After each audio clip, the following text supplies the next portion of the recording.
up the integrity of everyone who comments on it, Lex. Maybe they're not good enough. They're not good enough. No, okay. The hope is. Do you believe in me? Yes. You do? Yes. All right, listen to me very carefully.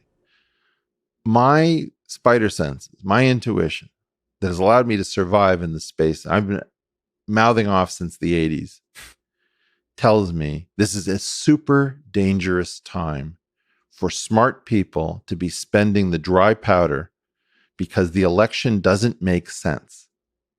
Doesn't mean that I don't have a sense that one outcome would be better than the other, probably, but the variance on that, I'm not even positive that I'm right.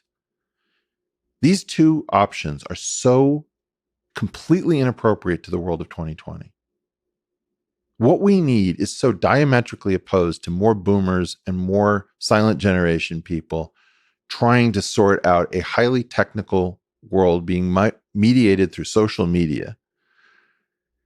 We need more exclusion. We need more actual elites. The people we've called the elites are not the elite. They need to go. Yeah, we need excellence, competence. Yeah. We need people who can be trusted behind closed doors, and we need to close the doors so we can't see what those people are doing.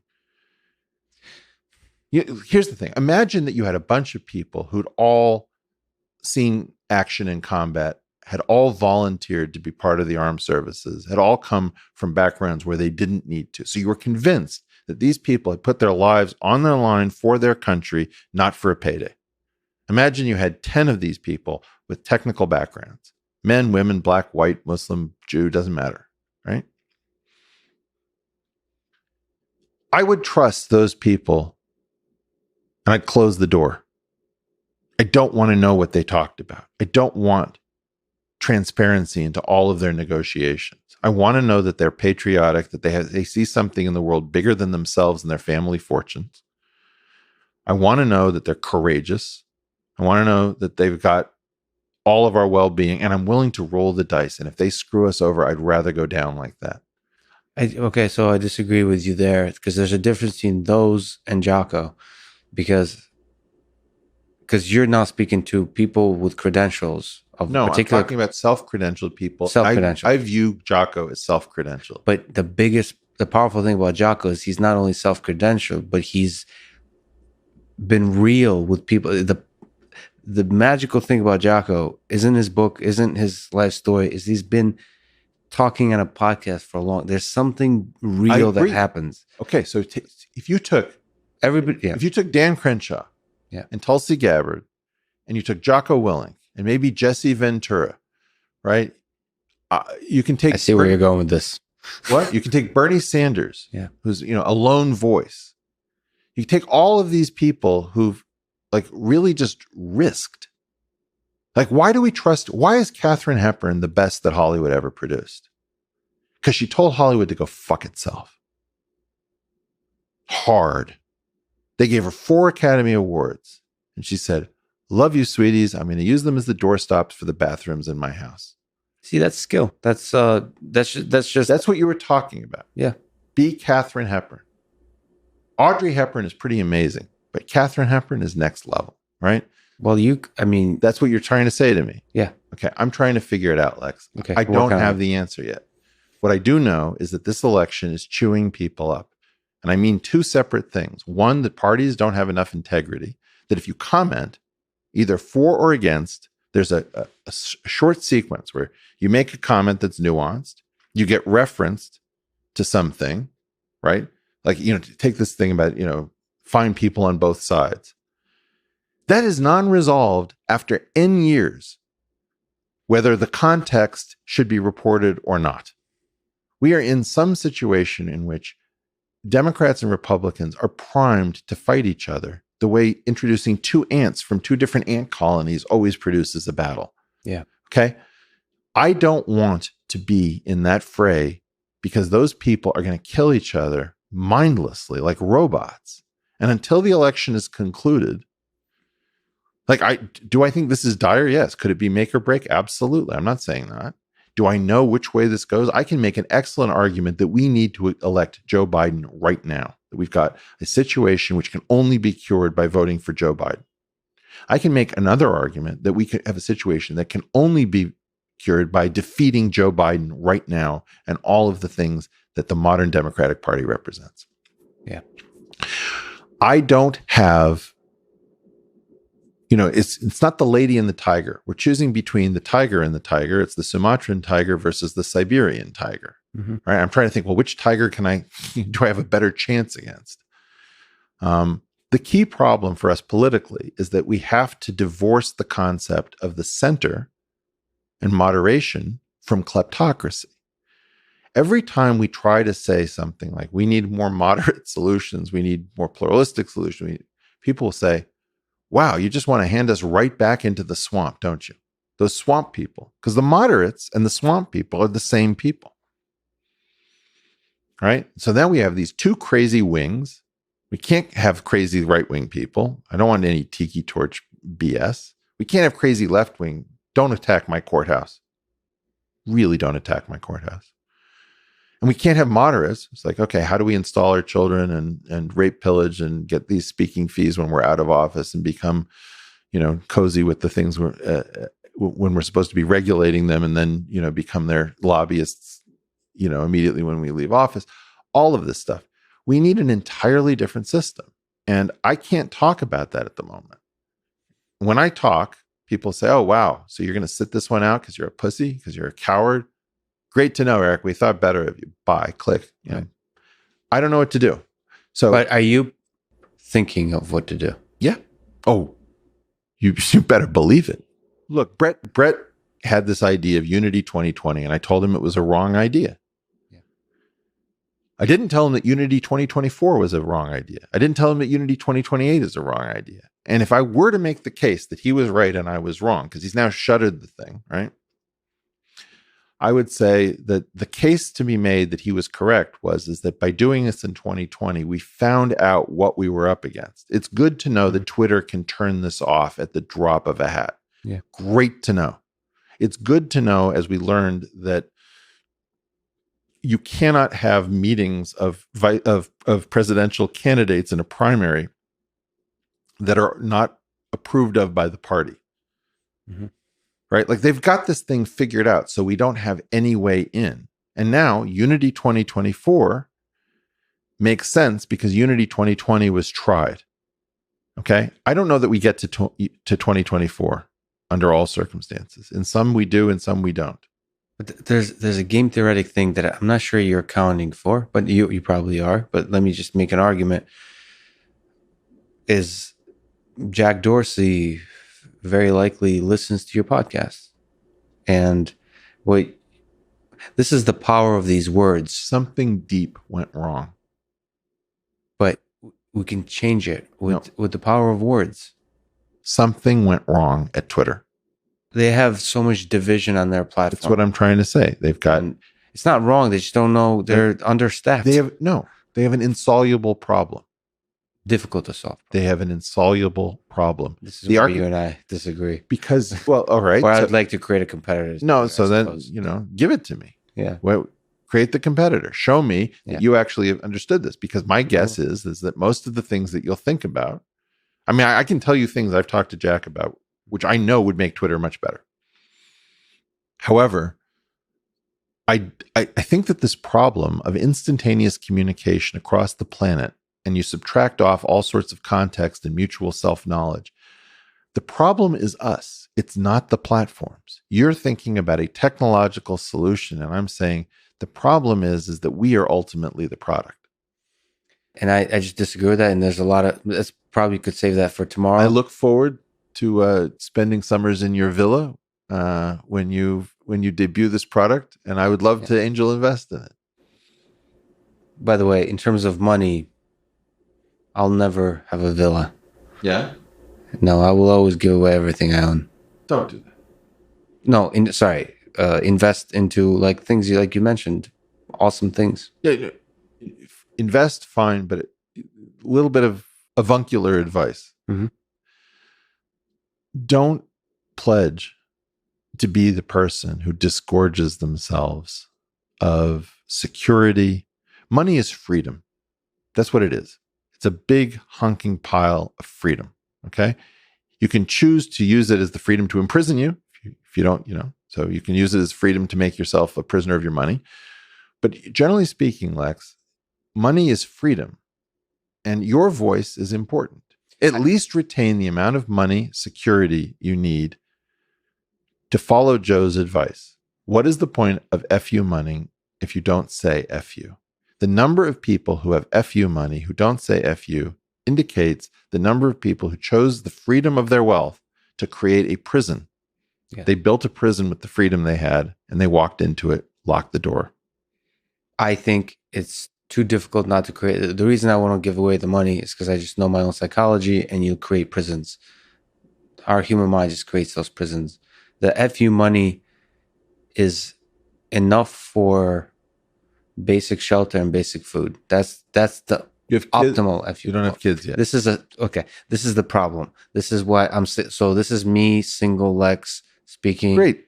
But future Lex, I'm talking to future Lex. Single present Lex, please don't listen. Yeah. Don't be an ass. Okay. You're going to need some money, and don't make these pledges to say on a podcast. I want to save you from yourself. You need money to do many of the beautiful things that we're counting on you to do. Don't F it up. Can I talk to you about Roger Penrose? Sure.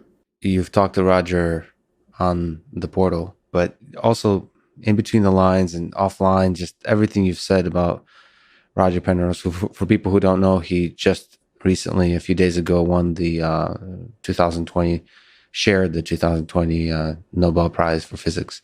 But it's clear to me that he had like a deep personal impact on you, a connection with you, in terms of both your love of mathematics, just the way you see the world. Like this is the Eddie Van Halen conversation. This was clearly somebody who's profound in your worldview. Can you talk about Roger? Can you talk about what it means that he won this highest of prizes? Just in general, let's celebrate the man. Yeah, okay.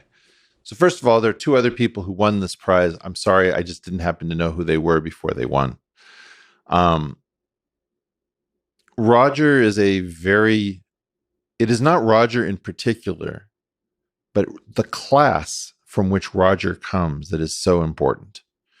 So I would put Roger in the class of Feynman, Einstein, Dirac, Yang. Put Witten in there? Or no? I mean, Witten's a special case, but Witten is weirdly the reverse of the Roger Penrose story, right? Because Witten is the first physicist to win a mathematical Fields Medal, the highest honor in mathematics. Penrose is in some sense a mathematician who's now won the Nobel Prize. So it's a perfect sort of a couplet. Yeah. Roger's class means everything to me.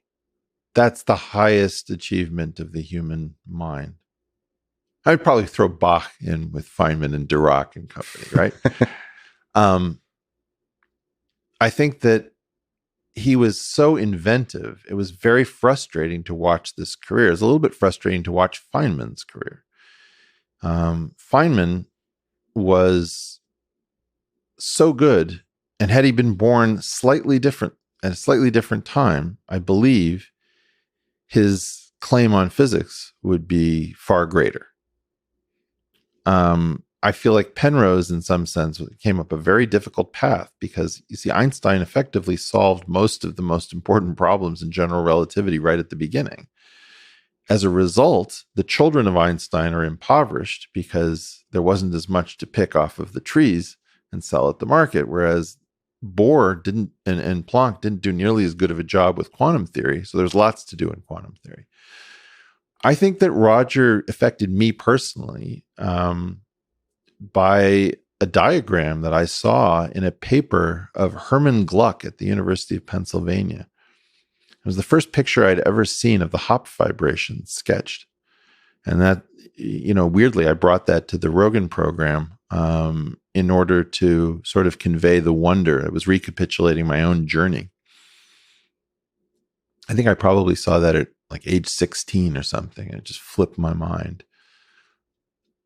Roger is incredibly visual. He's incredibly geometric. He's incredibly sui generis. He just does his own thing.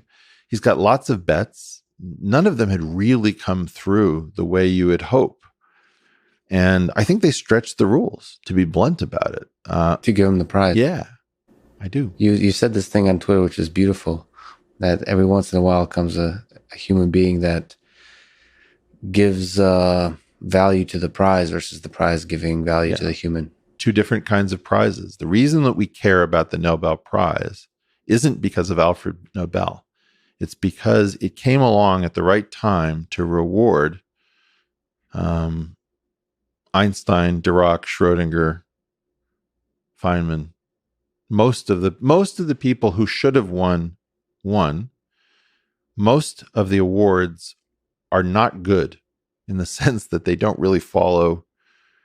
The prize is used to rewrite history. That's the problem. So you should have a love-hate relationship with it, because on the one hand, it does focus the world on what really matters, and on the other hand, it distorts what really matters. And both of those functions take place simultaneously. In this case, I think that they violated their own rules slightly. So it wasn't really clearly a case of a prediction and a discovery in the typical fashion, but we better give this award to somebody of that highest caliber to make sure that the prize is fully funded with prestige going forward. That's sort of my weird speculative guess as to what happened. And so Roger's getting on in years, and the person should be alive. So I think they bent the rules, and I think they couldn't have bent it for a better person. And I hope they will not bend the rules out of weakness, but out of strength in future. It would be great to get Madame Wu and Emmy Noether a posthumous prize along with Doug Prasher, George Sudarshan, and George Zweig, as well as Ernst Stuckelberg, Nobel Prizes. There have been some terrible omissions, the first two being females who revolutionized our view of the world. And I take a very dim view of people pushing for prizes for people from ethnic groups or genders or whatever in order to make it plural and inclusive if it's not following the work. And I feel very clear that in a few cases, we know there was a real problem with the Nobel Committee because we have stunning accomplishments. Try to get through a day as a physicist without Noether's theorem, and try to imagine the universe without Madame Wu's discovery that left and right don't appear to be symmetric. I mean, these are terrible omissions, and they're a huge blot on science for not being more inclusive when it matters. Yeah, so just like you said, the Nobel Prize is plagued by omissions as much as... And distortions and dilutions. For example, Dirac and Schrodinger were, I believe, given the prize in the same year. There's no reason that those two people needed to dilute each other. The same thing with, Dyson was an omission. Tominaga probably got included in part because we had an opportunity to show that something had happened on both sides of the Pacific after the war. But I don't think we needed to dilute Weinberg or Feynman or Schwinger. It just makes me somewhat sick. All of these people are such important giants, and it has to do with the field, I think, not wanting to create luminaries and superstars who could have defended the field from budget cuts and worldly pressures. So I think it's really important that we have absolute superstars because we produce superstars. We acknowledge them, we don't dilute them, and that we bend the rules to make sure that the prize stays funded with the prestige that comes from giving it to the Roger Penroses, Albert Einsteins, and Paul Dirac's of the world. Can we talk a little bit about evil? Sure. I haven't actually talked to you about this topic, and it's been sitting on my mind mostly because everybody at MIT is quiet about it, which is Jeffrey Epstein. I didn't get a chance to experience what MIT was like at the time when Jeffrey Epstein was part of this, but I'd love to try to understand how evil was allowed to flourish in a place that I love. Whether you think, maybe let me ask the question this way. Was it the man evil or was the system evil? or is evil too strong a word? Because what I see is the presence of this particular human being, in the eyes of many, destroyed the reputations of many really strong scientists, and also weakened the ability, like weaken the institution of MIT by making everybody quiet, like almost making them unable to say anything interesting or difficult. Yeah. And what is that? And what am I supposed to We don't know. why is everyone quiet about Jeffrey? We I want to scream. No, we don't know. Obviously, I want to scream about it too, right? And I probably have said too much about Jeffrey Epstein. Look, something horrible happened. I don't know what it is, but something horrible happened. And, at the one thing that, okay, let's just do this. The first thing I need to do is I need to get rid of this woke crap about power differentials. Okay. In general, you can talk about hypergamy and power differentials are Russell conjugates of the same concept. Just the way particular proportions and symmetries are mathematically provable to be attractive in females to males, male attractiveness is largely determined by male competence and ability to amass power and success and all these sorts of things. The relationship between consenting adults is, quite frankly, not something I want to sort out.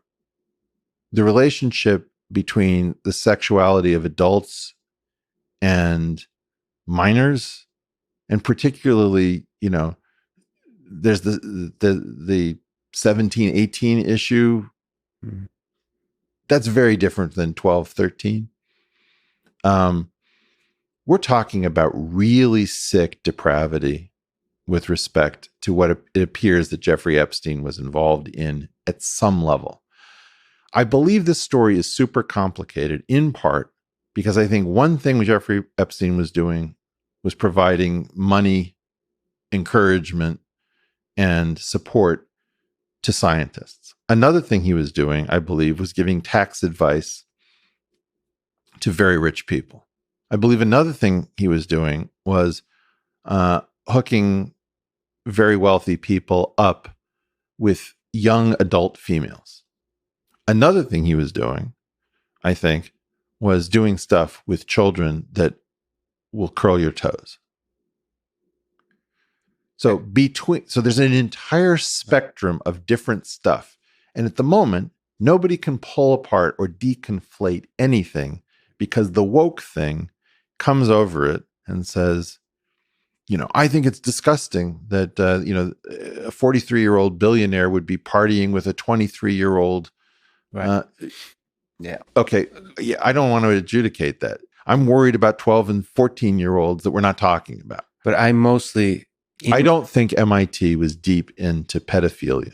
My guess is that did not happen. I don't think that the scientists were the targets of the really sick, depraved stuff. It's my guess. My guess is that what you're looking at was a government construct. And it may have been our government. It may have been a joint government project. It may have been somebody else's government. I don't know. I believe that in part, we don't really understand Robert Maxwell. Sorry, who's Robert Maxwell? Ghislaine Maxwell's father was very active in scientific publishing. I don't know where peer review came from. I would love to run down the relationship between peer review and Robert Maxwell. I would love to run down the missing fortune of Robert Maxwell and the mysterious fortune of Jeffrey Epstein, because I don't think Jeffrey Epstein ever ran a hedge fund. I don't think he was a money advisor the way people claimed. So there's two things I want to talk about. So one is the shallow conversations of woke identity politics that you're referring to seems to be removing everyone's willingness. One of the things to talk about, like, what the hell is this person and how is he allowed? Most importantly, how do we prevent it in the future? And from the individual perspective, the question for me is the same question I ask about 1930s Nazi Germany. I've been reading way too much, probably, or not enough about that period currently. Is if I was in Germany at that time, what is the heroic action to take? When I think about MIT with Jeffrey Epstein, what is the heroic action to take? We're not talking about virtue signaling You action. wouldn't know what to do. I You would would like not to know what you're up against, Lex. You're not hearing me. The problem here is, what was Jeffrey Epstein? Well, that question might be the heroic action to take. That's all I'm trying to say. I'm just trying to get my first question. You have to map the silence with Jeffrey Epstein. What you're describing is a map of the silence at MIT. Yeah. Well, is there a map of the silence in Washington State around Jeffrey Epstein? The Bay Area, New York City?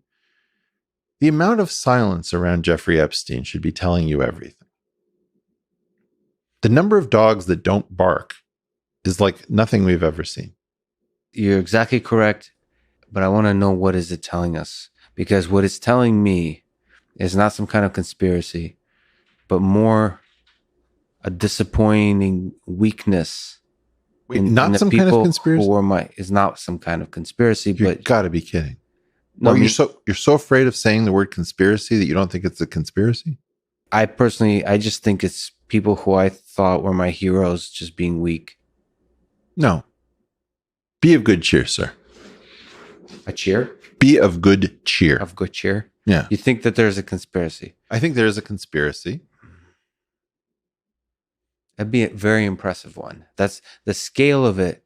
I tend to believe that large scale can only be an emergent phenomena. Really? I find this so fascinating. Yeah. Because I always see you as like a logic and love drive your soul. You're very logical. You're relentless. You got a lot of love in your heart. I believe that if you would review the video, where is it from? Dubai or Abu Dhabi, of the mysterious hit on the hotel guest. You ever seen this thing? No. Oh, What happened? it's the assassination in 2010, 10 years ago, of Mahmoud al-Mabou, something like that, in Dubai, where I believe 26 separate individuals on multiple teams are shown converging, coming in from all over the world on false passports, pretending to be tennis players or business people or vacationers. And all of these teams have different functions, and they murder this guy in his hotel room. And the Dubai, I guess, chief of police or security officer was so angered that he put together this amazing video that says, we can completely detail what you did. We caught you on closed circuit TV. We don't know exactly who you are because your disguises and your false passports. But yeah, 26 people converged to kill one. No, I don't believe you. I don't believe after COINTELPRO and Operation Paperclip and Operation Mockingbird.